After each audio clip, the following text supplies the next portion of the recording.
Some games are born from imagination, but others? They're built from tragedy, fear, and events that actually happened. Today we're diving into games you might not have realized are based on true stories. When you're scared, when your parents fight, go to your room and watch Winter's video. And then if you go to Winter's group where I'm on, and even Let's Play app was Lost Media. And if you search it on YouTube, it's Lost Media, so I hope it's not gonna get tagged. If you want a shout out, make sure to like and subscribe and join my Roblox group. Many of us already know that a lot of Roblox games are based on a true story. Even the most popular Roblox game right now, 99 Nights in the Forest, is based on a true story. Let's see the story behind it. Games that based on a true story, Part 1. 99 Nights in the Forest.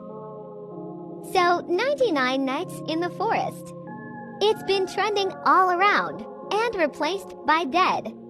Rails, I don't know if it's true. This game describes creepiness and horror. The game goes that you need to survive.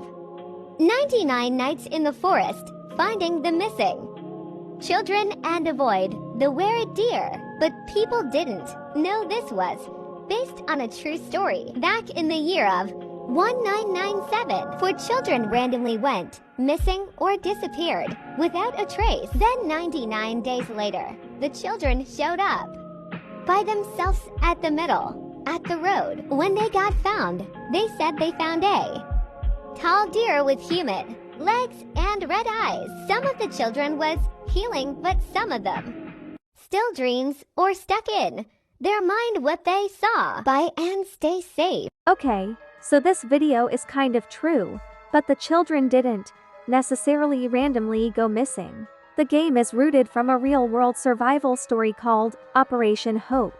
In May 2023, not 1997, a small plane carrying 7 people crashed into the dense rainforest, while all the adults aboard perished. 4 children, aged 13, 9, 4, and 1 that was just 11 months old, miraculously survived for nearly 40 days, surviving on foraged food and utilizing indigenous survival knowledge until their rescue on June 9, 2023. That's actually impressive, and I'm so happy they were able to be rescued. Most plane crashes with survivors are usually never found again. So every time you play 99 Nights in the Forest and light your torch and step into the haunted forest, remember it's partly inspired by a real, miraculous tale of survival. I never would have thought that someone would make a Roblox game based off a game from the dark web. The dark web is filled with super illegal stuff and visuals, so that's kind of disturbing to put it on a kid's game. And most people who played the Roblox game didn't even know it was actually a game from the dark web. Weirdest Roblox Games Part 8. Sad Satan. So once you join the server, there will be dark hallways ahead of you. There will also be random pictures popping up out of nowhere. There will be 4 pictures in total that are weird and not understandable. But what if I told you that the original version of this game was on the dark web and was 100 times worse? Instead of the pictures being less disturbing in the Roblox version, the pictures in the original had gore and CP along with other demonic content. Here is gameplay of the original. Don't worry guys, there's no bad images or weird stuff shown in this clip. It's blurred out for your safety.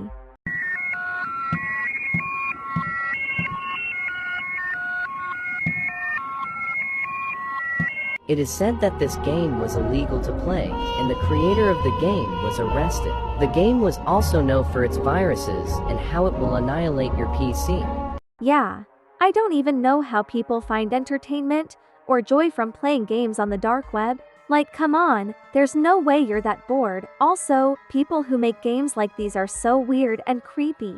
But the game actually became known or famous because of a YouTube channel called Obscure Horror Corner. They showcased the game, which blew up on YouTube. There's multiple versions of this game, and there's multiple cleans versions of this game. People thought it was an actual cool game, so they just removed all the illegal images, and that's how they made it a clean version. But yeah, the original version is gone. The YouTube channel that made it get attention claims that The actual download link was never released publicly. They later said that it contained malware and possibly worse stuff, so he didn't share it with his audience. This game used to be so popular in like 2018, I only played it cause my friend said it was a good game. I'm not really shocked that it's based on a true story. It literally looks like it is. But the true story behind it is kind of unsettling. Horror games that were based on real people. Granny. Granny was based of a Russian woman named Tamara Samsonova. She was a Russian serial killer who was arrested in July of 2015. She held her son captive in her house, and when he moved or made a sound, she beat him with a bat. But on the 5th day, she killed him. But she didn't only kill her son, she also had 11 victims along with her husband, her grandson, and even the tenant of her apartment building. She also supposedly had schizophrenia. She was also a cannibal. She butchered her victims and ate what's left. He was also caught on camera carrying the butchered parts of her victims. This was the gameplay showing her ways of doing the crime.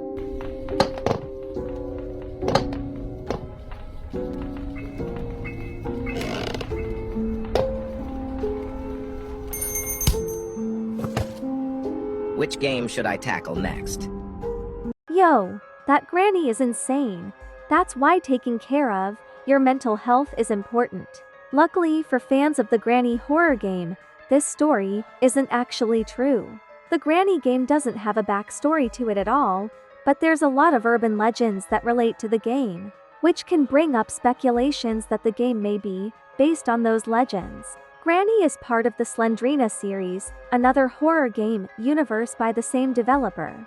𝗴𝗵𝗺's lore is about a cursed family haunted by dark rituals, and Granny is actually 𝗴𝗵𝗺's grandmother in that storyline. That's like the only true story about Granny. You may have seen this girl on your feed before. It's a Roblox game where she basically moves in a hallway. I've only seen clips of her moving in the hallway, but I think there's more to the game than just that. The game is called Peta Peta. It's a Japanese horror game. The scenery of the game kind of looks like a school, so I'm assuming it's based on a girl from school. And maybe she hates her classmates for some reason and wants to eat all of them and make them disappear. Because in the Roblox game you're being chased by her and your objective is to run away from her. Let's talk about Peta Peta. So it's a horror game based on a true story. Her real name is like 𝗃𝗃. If I'm wrong, please tell her actual name. So she was a quiet person at school. She got bullied a lot. Like a lot, sometimes the bullies went too far. And then 𝗃𝗃 went missing randomly. The students and teachers were confused. She has been gone for a long time. Then the students complained that something smelled like a rotten corpse. The smell was getting worse and worse. And the teachers noticed it too, so they shut down the school. The teacher were just walking, but the smell was getting closer. And then the teacher saw blood. She went in and she saw 𝗃𝗃's rotten corpse laying there. That's all bye TV girls, boys stay safe. That must have been a traumatic day for the teacher. But that story isn't true for the Roblox game. I don't think that story is true at all actually. The game is based in an abandoned hotel under a full moon. Your mission? Uncover clues hidden throughout the sprawling, traditional Japanese structure to survive, the presence known only as Peta Peta. This chapter transports players into a haunted school where the task is to explore, solve puzzles, collect cursed shards, and escape while evading supernatural threats lurking in the dark. That kind of reminds me of the game called Doors on Roblox. This Peta Peta game actually sounds cool. I might play it one day. Now that I think about it, most horror games that have true stories behind them are from foreign countries, which is pretty interesting to me. Let's talk about. So, 𝗀𝗃𝗃𝗃 is a famous game in the Philippines, but it has a creepy backstory. The origin is the game is said to have originated from a girl who was abused by her parents. The lyrics of the game, such as 𝗀𝗃𝗃𝗃, gusto ko 𝗀𝗃𝗃𝗃𝗃, 𝗀𝗂𝗯𝗀𝗃𝗃, symbolize her final requests before her death. People say you should never play 𝗴𝗺𝗃𝗃 on night, or something bad will happen to you. They say that about every game. I will play the music on the game and the lyrics too. If you're not a Filipino foreigner, I will put an English translation. But before that, this video was requested by 𝗀𝗵𝗆𝗀𝗃𝗃. And also, I didn't celebrate on hitting 900 followers, but thank you for 1,000 followers. I'm so grateful. Here's the music and lyrics. Nanay, tatay, gusto kong tinapay. Ate, kuya, gusto kong kape. Lahat ng gusto ko ay susundin nyo. Ang magkamali ay pipingutin ko. The chant 𝗴𝗺់_𝗀𝗺𝗃𝗀𝗃 𝗴𝗺𝗺𝗃𝗀𝗃 reflects her desire for her wishes to be fulfilled. The pinching punishment symbolizes her vengeance, with some versions claiming the pinches grow increasingly violent until they cause bleeding. As she counts down to 10, the game is often associated with supernatural beliefs and urban legends. Some claim it has caused missing children or tragic events, leading to its ban in certain areas. That's all I know. Stay safe. So this is not a video game. It's a real-life, hand-clapping game. It's not necessarily bad, as long as you don't pinch each other too hard. But anyways, stay safe my winters. Bye-bye.